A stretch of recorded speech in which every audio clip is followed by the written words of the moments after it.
그런데 김경희 교수님, 허버트 박사는 자국이 아닌 타국의 이제 그 억압과 고통을 정말 내일처럼 처리를 한 케이스인데 이것도 심리적으로 분석이 가능하신가요? 왜 그 나라마다 행위나 행동을 표현할 때 그 말이 앞에 오느냐 뒤에 오느냐에 따라서 좀 이렇게 좀 다른 의미를 가지거든요. 근데 만약에 우리는 나라를 사랑한다, 애국한다 그러죠.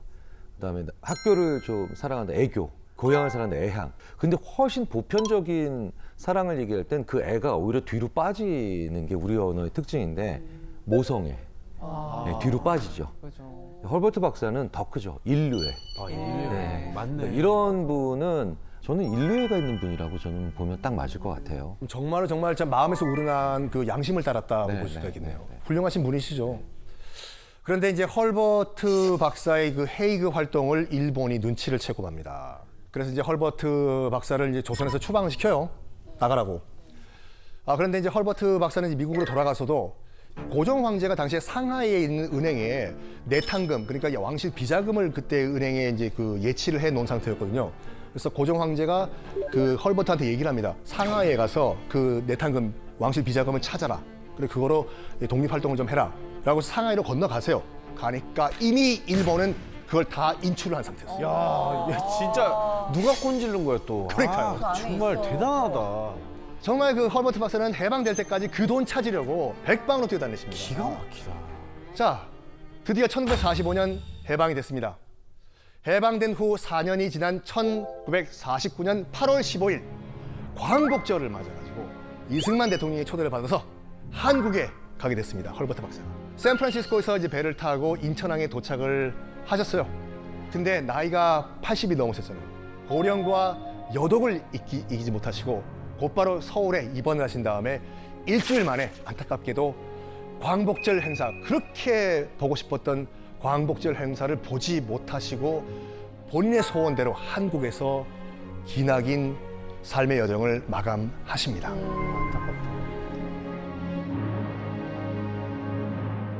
미국에서 태어났지만 한국에서 잠든 헐버트 박사도 계시지만요. 영국에서 태어났지만 한국에서 잠든 분이 한 분 또 계십니다. 바로 이분이에요. 어니스트 베델. 영국 데일리 크로니컬 특파원 자격으로 1904년에 러일 전쟁 취재하러 한국을 온 영국 신문 기자입니다. 네. 당시 전쟁은요, 이 언론사들에게 가장 인기 좋은 아이템이었어. 러일 전쟁이 터졌잖아요. 네. 그 취재하기 위해 가지고 수많은 종군 기자들이 당시 이제 우리나라로 들어와요. 처칠 있죠? 네네. 영국 총리 네. 지냈던 처칠도 당시에 종군 기자로 우리나라에 들어왔습니다. 오, 그때 기자. 들어와요. 이 베델 선생도 기자로 들어왔는데 조선에 들어온 지 36일 만에 특종을 찾아내요. 고종이 머물던 경운궁. 경운궁이 바로 덕수궁의 옛날 이름이에요. 경운궁에서 의문의 화재가 발생합니다. 근데 이 베델 기자가 추적을 해보니까 일본이 방황했다는 거를 알아내요. 이걸 기사로 쓰게 됩니다. 그리고 러일 전쟁 취재하러 이 나라에 왔더니 일제가 해도 너무하는 거예요, 지금요. 우리나라를 강탈하기 위해 가지고 황무지 개강권 같은 네. 거를 뭐 추진한다는 등 이거 보니까 도저히 안 되는 것 같아요. 내 양심이 용납을 못하는 거예요, 이 일제의 만행을요. 그래서 분노를 합니다. 그래서 베델 선생은 대한매일신보라는 신문을 우리나라에서 창간을 해요. 이 대한매일신보 영향력이 얼마나 컸냐? 영국인이 소유주잖아요, 사장이잖아요. 그렇죠. 일본이 어떻게 할 수가 없어요. 아, 그럼 마음껏 쓰겠네요. 자기 쓰고 싶은 거. 그럼요. 반일 논조 어마무시했습니다. 그럼 검열도 안 받겠네. 왜냐면 당시 이게 있었어요. 영국과 일본이 동맹국이었어요. 속은 부글부글 끓지만 일제가 동맹국인 영국 시민이 어떻게 못해 이걸. 좋다. 그러니까 이 베델 선생은 막 대놓고 일제의 만행을 다 신문에 다시 씁니다. 이것도 하고 저것도 하고 저것도 하고.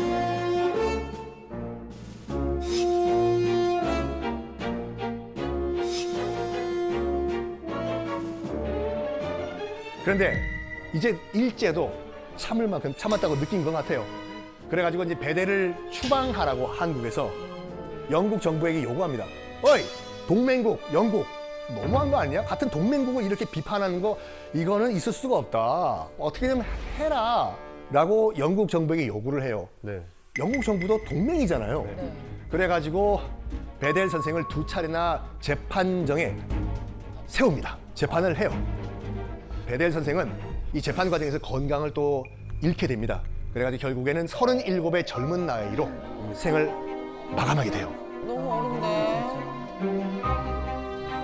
돌아가시면서 이 베델 선생 그 유언이 뭐였냐면 나는 죽지만 대한매일신보는 영생케 하여 한국 동료를 구하라 라는 유언을 남기십니다. 대한매일신보가 우리나라 사람의 자유와 독립을 위해서 끝까지 싸워줄 것을 요구를 하신 분이죠. 자, 한국을 너무 사랑한 푸른눈의 독립투사들, 이분들의 공통점이 뭘까요? 한국을 만나서 한국을 너무 사랑하게 돼서 죽어서라도 한국에 뭔가 남고 싶은 그런 마음 아닐까요? 정확하게 보셨습니다. 맞습니다. 실제로 이분들이 묻힌 곳 우리가 꽤 생각보다 너무 쉽게 가실 수가 있어요. 자, 여기가 이제 그 양화진 외국인 선교사 묘역이라고 해가지고 우리나라를 위해서 독립운동을 하신 한국을 너무 사랑하신 이방인들, 외국인들의 마지막 영면 안식처가 되겠습니다. 자, 여기는 바로 호머 헐버트 선생님의 묘가 되겠습니다. Friend of Korea, 한국의 친구라고 또 적혀 있는데요. 나는 웨스트민스터 사원에 묻힐 바에는 차라리 한국에 묻히고 싶다라는 그런 말씀이십니다. 자, 저기 계시네요. 이게 어니스트 베델 선생님, 대한매일신보를 창간하신 분의 묘예요. 대한매일신보 사장 대영국인 배설지 묘. 그러니까 베델 선생님은 한국 이름 배설이라는 이름을 또 지셨는데 이 옆에 있는 거 있지 않습니까? 네. 이게 뭐냐면 이 비석 뒤에 보면 원래 비문이 있었어요. 네. 이걸 나중에 일제가 깎아버려요. 아유, 진짜. 지워버려. 깎여 있죠. 그러니까 원래는 비문이 적혀 있었는데 나중에 이제 일본인들이 지워버렸어요, 이걸요. 그래서 지워진 부분을 다시 이렇게 복원해서 쓴 겁니다. 여기가 어디냐면요. 여러분들 한번 시간 되면 꼭 한번 가보세요. 합정역 있지 않습니까? 네. 유재석 씨는 합정역 5번 출구를 부르셨죠? 그렇죠. 5번 출구가 아니라 7번 출구예요. 네. 7번 출구 나오셔가지고 네. 걸어서 천천히 걸어도 2분이면 갈 수 있어요. 그러니까 나중에 여러분들 홍대에 네. 놀러 가시더라도 이 양화진 묘역에 가셔서 우리나라를 위해서 싸워주셔서 감사합니다라고 참배를 드리시는 건 어떨까 합니다. 혹시 여러분들 딜쿠샤라는 거 혹시 들어보셨나요? 딜쿠샤요? 딜쿠샤요? 저는 알고 있어요. 딜쿠샤 뭐예요? 문화재고요. 네. 종로구에 있잖아요. 그렇죠. 맞습니다. 제가 가고 보고 싶은데. 역시 성종. 네네. 성종 대왕님이니까 또. 갑자기 이 딜쿠샤에 대한 얘기를 제가 왜 하냐 궁금하시죠? 아까 말씀하신 것처럼 서울 종로구에 가면 딜쿠샤라는 이름의 서양식 붉은 벽돌 주택이 있습니다. 바로 이 주택이 딜쿠샤예요. 뭐야? 왜 저길 못 봤지? 자, 이 집은 어떤 집이냐면요. 일제강점기의 탄광 개발을 위해서 우리나라를 찾았다가 터를 잡게 된 엘버트 테일러라는 사람의 부부의 집입니다. 이 엘버트 테일러라는 사람은 이제 기업인이자 그 AP통신 특파원으로 우리나라에 들어오신 분인데 3.1운동을 전 세계에 알리신 분이에요. 와. 당시 우리나라는 외교권을 빼앗긴 상태였기 때문에 우리나라에는 외국 공관이 없었어요. 네. 알리려고 해도 알릴 수가 없는 상황이었어요. 네. 전 세계에 알리신 분이에요. 와. 1919년 3.1 만세운동 하루 전이에요. 하루 전에 엘버트 테일러 선생의 아들이 네. 세브란스 병원에서 태어나는데 근데 왠지 병원 분위기가 뒤숭숭한 거예요. 네. 간호사분들이 막 뛰어다니면서 어디인가 멀군가 막 숨기고 있는 거예요, 이게요. 당시 이제 세브란스 병원 같은 경우에는 3.1운동 독립선언서를 몰래 비밀리에 인쇄하던 그런 곳이었습니다. 갓 태어난 그때 그 아들 이름이 이제 브루스인데 엘버트 선생은 운명적으로 침대 밑에 숨겨져 있던 종이 뭉치를 발견해서 What is this? 침대 밑에요? 침대. What is this? 하면서 침대 밑에서 뭘 꺼내요. 네. 이게 바로 간호사가 숨긴 기미 독립 선언문이었어요. 와.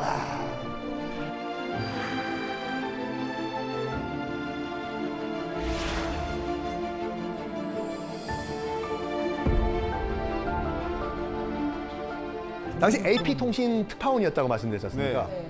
이거를 전 세계에 내가 알려야 되겠다. 와. 대단한 거예요. 지금 까딱 잘못하면 갓 태어난 아기에게도 지금 위협이 가해질 수 있는 상황이에요. 문제는 이 선언문을 일제의 눈에 안 들키고 어떻게 이거를 우리나라 외부로 반출시키냐 이거잖아요. 병원을 나서기 전에 구두 국 뒤에 숨깁니다. 접어서. 국 뒤에. 그리고 동생이 윌리엄 테일러라고 썼거든요. 이 독립선언문을 몰래 넘겨요. 그래가지고 동생 윌리엄이 일본 도쿄로 건너가가지고 엘버트가 쓴 기사를 미국과 전 세계에 송고를 해요. 그러면서 전 세계는 3.1 만세 운동이 일어났고 기미 독립선언문이 있었다는 걸 알게 됩니다. 엘버트 테일러 선생님 때문에요. 이 엘버트 테일러 선생은 일제가 가만 안 놔뒀겠죠. 6개월 정도 서대문 형무소에 수감을 시켜요. 그런 다음에 미국으로 쫓아버립니다. 추방을 시켜요. 그 엘버트 부부가 떠난 뒤에 추방당한 후에 이 딜쿠샤는 어떻게 됐을까요? 야, 이거 보존됐으면 좋겠는데. 우리나라 너무 무서운 게 맨날 재개발 들어가니까. 그러니까요. 다행히 그 전에 발견했어요. 갓난아기 기억나시죠? 네, 세브란스 네, 병원에서 네. 태어났던 브루스요. 그 브루스 테일러에 의해서 다시 세상에 등장을 합니다. 2005년도에 한 한국인 교수가 이런 말을 해요. 웬 미국인 가족이 자신들의 한국 독립운동 관련 사실을 알리고 싶다라고 얘기했다는 소식을 듣습니다. 그리고 그 가족을 찾아서 이제 미국으로 그 교수가 가거든요. 그래서 엘버트 테일러의 아들인 브루스 테일러를 만납니다. 그 브루스 테일러가 기억하고 있는 것은 이치반. 이치반이 일본어로 1번지잖아요. 네. 일본식 주소. 그리고 옛날에 아버지가 일제에 체포돼서 서대문 형무소에 갇혀 있을 때 딜쿠샤 창 너머로 서대문 형무소가 보였다. 요 두 가지만 얘기해 준 거예요. 솔직히 그 딜쿠샤가 종로구 소속이지만 서대문 형무소에서도 가까워요. 이게. 독립문에서. 이거 이제 어떻게 이 두 가지 단서를 듣고 옵니다. 이 단서를 가지고 한국에 온 그 교수가 종로구 행천동 인근을 정말 이잡듯이 뒤지기 시작해요. 이 근처 어딘가 있을 것 같다. 네. 그리고 저기다! 딜쿠샤를 찾게 돼요. 우와. 정말 그 세월의 풍파에 방치된 딜쿠샤는 정말 초라하고 당시 사진 보면은 쓰러지기 일보 직전이었어요. 네. 지붕 기와는 뭐 방수포로 뭐 이게 덮어놓은 상태였고 벽돌은 뭐 무너질 듯이 이제 아슬아슬하고 그럼에도 불구하고 이제 브루스 테일러는 이 초라해진 딜쿠샤를 보고 항의하고 불평하지 전혀 않았습니다. 그저 이 집이 내가 어렸을 때 10대를 보냈던 우리 아버지 어머니와 함께 내 기억을 나눴던 그런 집이 아직까지 남아있는 것만으로도 Thank you very much. 고맙다라는 말을 했다고 하죠. 그렇게 딜쿠샤는 한국인들에게 알려지게 되고 거의 80년 만에 엘버트 부부가 살았던 옛 모습 그대로 복원이 돼 있는 상태입니다. 와.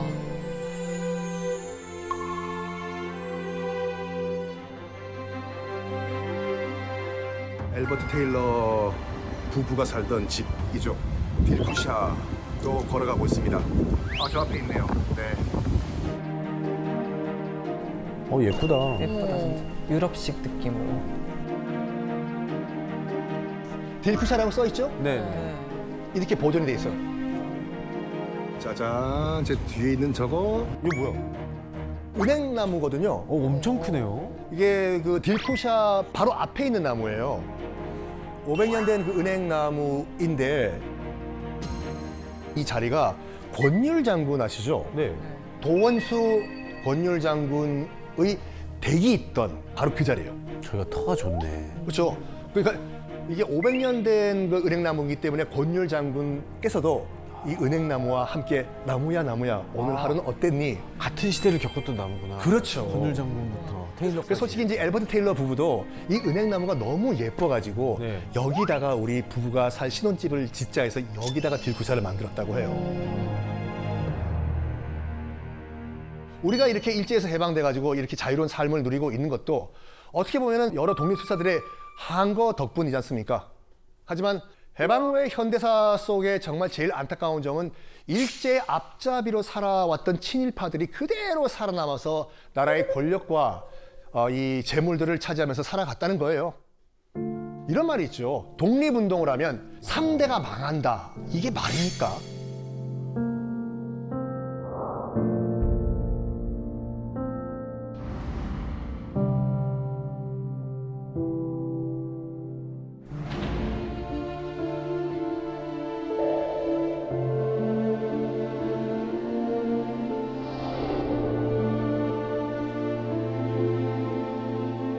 독립유공자 후손들 정말 최소한의 예우도 못 받고 이렇게 어렵게 살아가는 걸 봤을 때, 그리고 또 친일파 후손들이 정말 떵떵거리고 살아가는 걸 봤을 때 아이러니한다라는 걸 느낄 수가 있습니다.